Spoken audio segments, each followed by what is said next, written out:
fermerlar qanday holatda qamalib ketishi mumkin? Oldin bu bo'yicha videolar qilamiz deb va'da bergandik va bu birinchisi. Bundan keyingilarini ko'rish uchun albatta kanalga yo'llanib qo'ying. Demak, qanday holatlarda qamalib qolish mumkin? Birinchi o'rinda shu yer munosabatlari bilan hozir yer kodeksiga ham o'zgartirishlar kiritildi va jinoyat kodeksiga ham o'zgartirishlar kiritildi 229-moddasiga va boshqa moddalarga.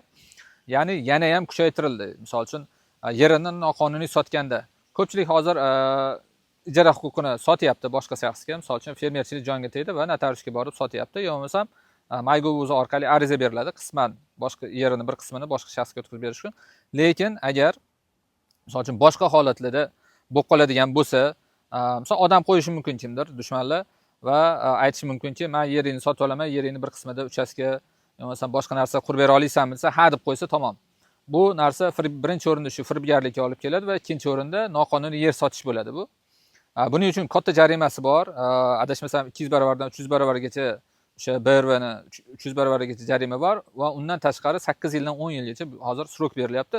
Nafaqat fermerga, bu o'sha mahalla raisi ham ketadi, zam hokim va balki o'sha tegi mutasaddilar ham demak javobgarlikka tortilib ketadi. Bu narsadan ehtiyot bo'ling. Yer sotganda faqat qonuniy ravishda shu notariusga borib yozuvchi qilib, aynan ijara huquqini sotyapman deb yozinglar.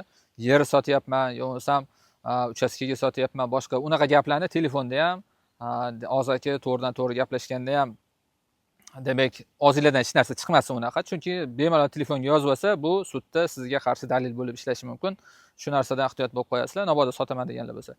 Va iloji boricha shu hammasini qonuniy qilib, agar bilmasanglar, guruhlarimiz bor, Respublika fermerlari deb yozsanglar, hamma ijtimoiy tarmoqlarda bor.